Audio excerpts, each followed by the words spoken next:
At least there was a recognition that people didn't have rights and it was wrong, and they were trying to change it 100%. for the first time. 100%. Now we're at a point where we go, people have too many rights. Now we're going the other way. I am seeing people legitimately tweeting, trans racial rights are human rights. Of course. They're legitimately trying to... Transracialism... There was a guy who got kicked off Twitter a few years ago. He was really funny, and he had a parody account where he would write hashtag wrong skin, and he was saying that he's black. He's the whitest guy alive. Right. And he was saying I was born the wrong skin, but it was just, he was a comic. I used to go back and forth with him on DMs. I thought he was hilarious. I'm like, dude, your fucking account's brilliant. And he was just fucking around. That was his thing.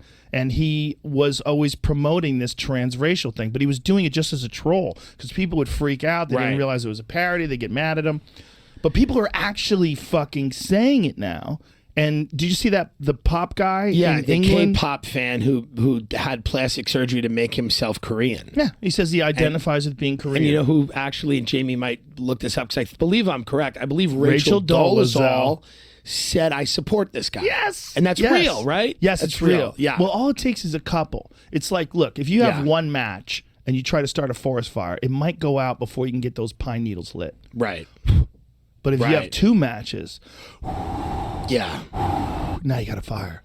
We got two transracial people. Yeah. You might be able to look, people are willing to believe all kinds of nonsensical ideas. Rachel Dolezal, a white woman who gained notoriety for claiming she identifies as black, first of all, that's not enough of a description of her. She was the head of the NAACP.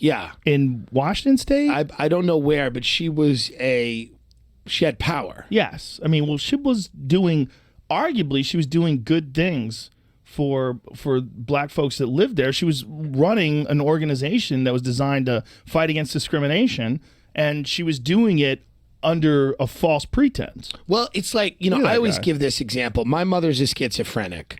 If instead of putting my mother in a mental institution and medicating her, we said, all of your ideas are great, and here's a profile in Rolling Stone, we'd have a real problem. It's the reality. Yeah. And she has real mental illness. It's not like I'm anxious. She's nuts. Right. And you got to medicate her, and she's got to not live in society because she cannot handle it. Right. This is a fact.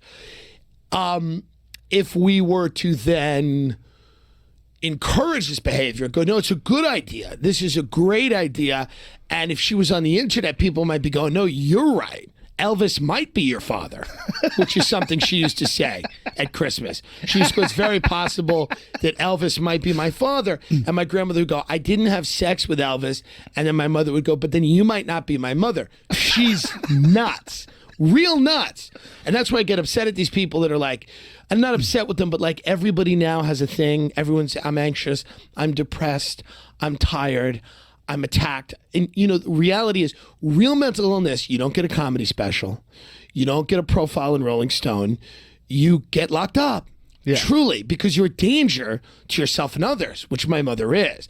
And I see this and I go, this is not people that are operating with full use of all of their faculties. Something is wrong. Something's wrong, but it's wrong in a mild way where they can justify this weird thing, especially at this time in society, where we'll tolerate this. We'll tolerate it. Not just tolerate it, we'll encourage it. It'll be encouraged. I think people are going to be transracial. I think in the next few years, transracialism is going to be fully embraced. And then we're going to have black folks on our side because they're going to go, hey, now this is crazy. Too much. This is crazy. All this stuff about trans women competing in the Olympics. Right.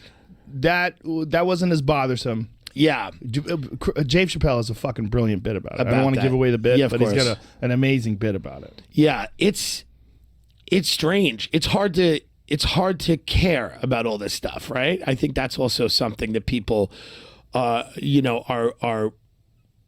wrestling with how to do. Well, also this guy picked Korean.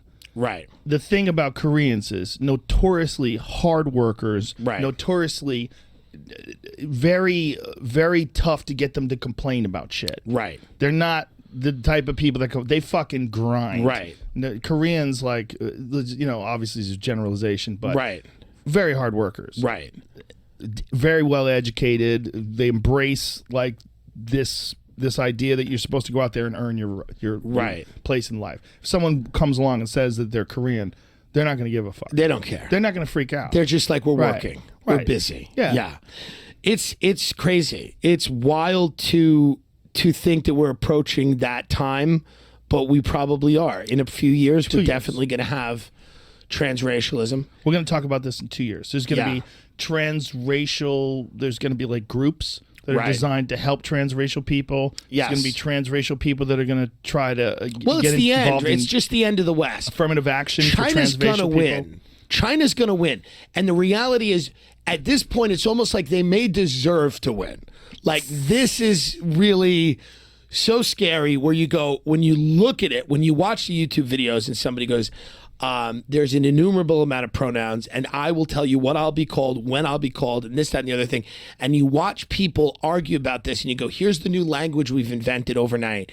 And you look at wrestling with all this stuff, and the idea that we're now here where people are going, we're at transracialism, it's really just the end of the West. Have you seen neo-pronouns now? I've seen them all. I saw a girl with a mustache explaining the need for neo-pronouns. Yeah. Well, the other thing is, if you destroy gender, it's incredibly offensive to gay people, right? Like, if I was straight, I would have sex with women. If gender didn't matter, I would just hook up with women because my life would have been easier, right? Right. So this whole idea that like gender isn't real, it's fluid or doesn't matter, is in essence kind of homophobic. It's basically saying gay people don't exist or their preferences are somehow bigoted, but it's like, no, biologically there are people that are attracted to what, like I was in Texas, I met some lesbian, one of them that didn't kick me off Airbnb, and she was saying that every year they go out in like the wilderness of Texas and have some lesbian festival. I don't know what it is. It's just they play acoustic guitars and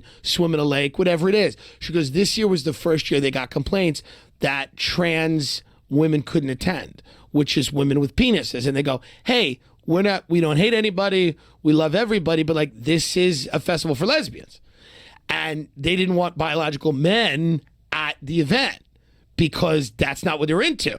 They're not into penises. Right. So if you show up and you're like a nice person, that's great. But they're trying to hook up in the wilderness. They're trying to like meet women with vaginas. Yeah. So they said they got an insane amount of hate for just specifying that it's a woman-only event. And they go, you didn't include trans women who may or may not have, transitioned. They may just be like, hey, they said you didn't include non-binary. You didn't include any of that. And they go, but here's our thing. Genitals matter to us because we don't want to hook up with dudes.